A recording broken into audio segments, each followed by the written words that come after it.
Halo teman-teman semua, selamat datang kembali di 1-2 harian menjadi murid. Nah, kalau kita kemarin baru aja selesaiin kejadian 34, hari ini kita akan masuk ke kejadian 35 dari ayat 1 sampai 15. Hari ini kita akan membahas tentang Yakub di battle untuk kedua kalinya. Seperti biasa, aku akan bacain dulu bacaan firman Tuhan kita untuk hari ini ya teman-teman. Kejadian 35 ayat 1 sampai 15. Yakub di battle untuk kedua kalinya. Allah berfirman kepada Yakub, "Bersiaplah, pergilah ke Betel, tinggallah di situ, dan buatlah di situ mezbah bagi Allah yang telah menampakkan diri kepadamu ketika engkau lari dari Esau kakakmu." Lalu berkatalah Yakub kepada seisi rumahnya dan kepada semua orang yang bersama-sama dengan dia, "Jauhkanlah dewa-dewa asing yang ada di tengah-tengah kamu. Tahirkanlah dirimu dan tukarlah pakaianmu. Marilah kita bersiap dan pergi ke Betel. Aku akan membuat mezbah di situ bagi Allah yang telah menjawab aku pada masa kesesakanku dan yang telah menyertai aku di jalan yang kutempuh."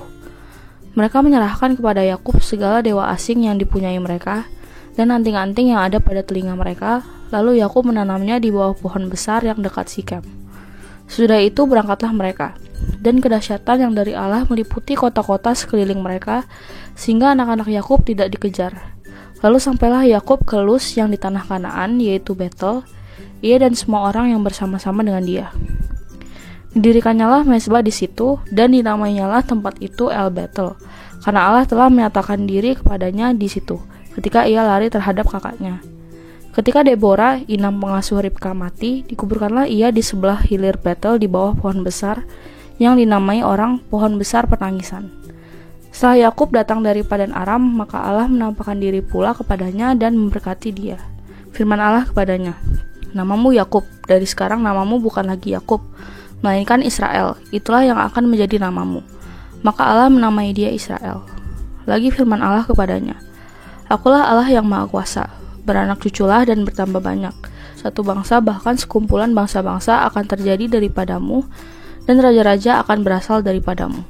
Dan negeri ini yang telah kuberikan kepada Abraham dan kepada Ishak akan kuberikan kepadamu dan juga kepada keturunanmu." Lalu naiklah Allah meninggalkan Yakub dari tempat ia berfirman kepadanya. Kemudian Yakub mendirikan tugu di tempat itu, yakni tugu batu. Ia mempersembahkan korban curahan dan menuangkan minyak di atasnya. Yakub menamai tempat di mana Allah telah berfirman kepadanya Betel. Jadi segitu aja teman-teman bacaan firman Tuhan kita untuk hari ini. Ayo sekarang kita langsung masuk ke satunya ya. Oke guys, jadi di ayat 1, tak lama setelah kejadian yang gak manusiawi kemarin itu, Allah memimpin Yakub untuk pergi ke Betel yang kira-kira 30 mil dari Sikem, ke tempat yang 30 tahun sebelumnya ia pergi dan berjumpa dengan Allah. Nah, di tempat itu Yakub bersumpah untuk kembali, namun dia telat melaksanakan sumpahnya itu. Nah, dari Padan Aram ia pergi menemui Esau lalu ke Sikem dan tinggal di sana. Namun terjadilah pembantaian Sikem yang jelas ini membuat Yakub dan keluarganya nggak aman guys. Lalu Allah memerintahnya untuk ke Betel dan membuat altar kepada Yahweh yang telah menampakkan diri kepadanya saat ia melarikan diri dari hadapan Esau.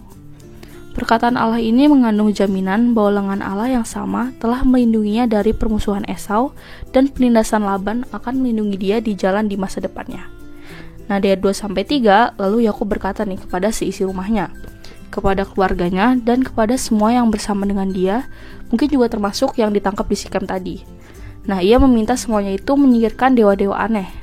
Nah, secara harfiah, dewa-dewa dari orang asing, termasuk kemungkinan besar itu terafim dari Laban guys, yang masih dipertahankan Rahel dan benda-benda penyembahan berhala lainnya, baik yang dibawa oleh hamba-hamba Yakub dari Mesopotamia, atau yang dimiliki pas di Kanaan, atau yang mungkin dimiliki para tawanan Sikem. Jadi itu semua harus dibersihkan. Juga ia meminta mereka semua untuk membersihkan diri dan mengganti pakaian.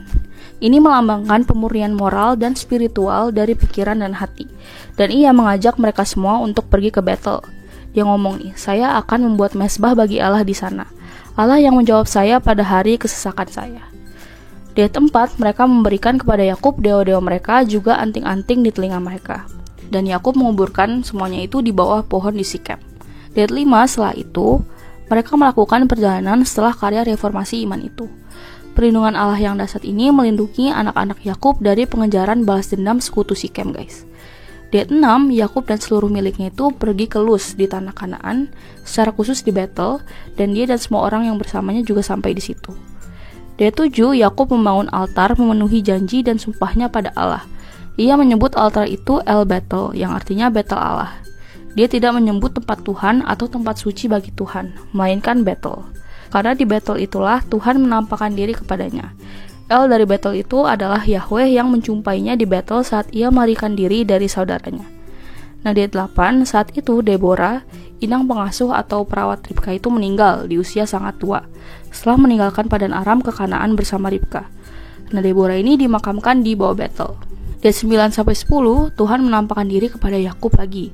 Nah, ini adalah manifestasi yang terlihat berbeda dengan saat Tuhan menjumpainya di Sikem. Di sini Tuhan memberkati Yakub dengan memperbaharui janji perjanjian, karena Yakub ahli waris perjanjian dari Abraham kepada Ishak dan dari Ishak kepada Yakub. Tuhan memberi nama baru, yaitu Israel, bukan Yakub lagi. Nah, pemberian nama ini untuk menjadi penanda kebangkitan spiritual Yakub. Lalu di ayat 11-12 Tuhan berkata kepadanya, "Aku adalah Tuhan yang Maha Kuasa. Maka beranak cuculah dan bertambah banyaklah. Sebuah bangsa dan sekumpulan bangsa akan menjadi milikmu, dan raja-raja akan keluar dari keturunanmu. Tanah yang kuberikan kepada Abraham dan Ishak akan kuberikan kepadamu dan kepada keturunanmu." Di ayat 14, maka Yakub mendirikan tugu. Mungkin tugu yang dibuatnya 30 tahun lalu itu sudah tidak ada lagi dan sudah jatuh atau hilang. Maka ia mendirikan tugu baru. Lalu ia mempersembahkan korban di sana. Ini adalah penyebutan pertama tentang persembahan korban yang nantinya akan menjadi ritual yang menonjol sehubungan dengan ritual Musa, guys. Nah, di ayat 15, Yakub menamai tempat di mana Tuhan berbicara dengannya itu Betel. Nama ini pertama kali diberikan setelah mimpi melihat tangga sampai ke langit itu. Nah, saat ini diubah menjadi El Betel. Ya, jadi segitu aja teman-teman firman Tuhan kita untuk hari ini. Sekarang seperti biasa, aku mau kalian buat merefleksikan ya guys. Oke guys, jadi hari ini kita belajar Allah itu menolong dan Allah itu setia pada janjinya. Allah juga bertindak. Ia mengarahkan Yakub untuk melakukan sesuai kehendaknya, sehingga Yakub dan seluruh keluarganya itu selamat dari amukan bangsa sekutu Sikem. Dan Yakub taat. Ia melakukan apa yang Tuhan arahkan. Ia dan seluruh keluarganya juga. Nah, di sini kita melihat Yakub yang mengerjakan keselamatannya dan Allah yang berdaulat itu memimpin dia step by step. Nah, lalu apa yang bisa kita terapkan hari ini nih guys? Ya, jadi Allah itu ada buat kita dalam kehidupan kita guys. Baik buruk, susah, senang, Allah itu ada. Hanya kadang kita aja yang gak peka akan kehadirannya. Karena itu, yuk kita belajar peka mengenali kehadiran Tuhan. Yuk bisa yuk teman-teman. Nah, lalu pertanyaan reflektif untuk hari ini ada 2 nih guys. Yang pertama, apa yang kamu pelajari secara khusus tentang pribadi Allah guys? Lalu yang kedua, apa yang kamu pelajari tentang pribadi Yakub nih guys? Nah, seperti biasa, teman-teman boleh jawab sendiri, atau kalau mau komen di bawah jawaban kalian juga boleh banget guys. Jadi segitu aja satu kita untuk hari ini.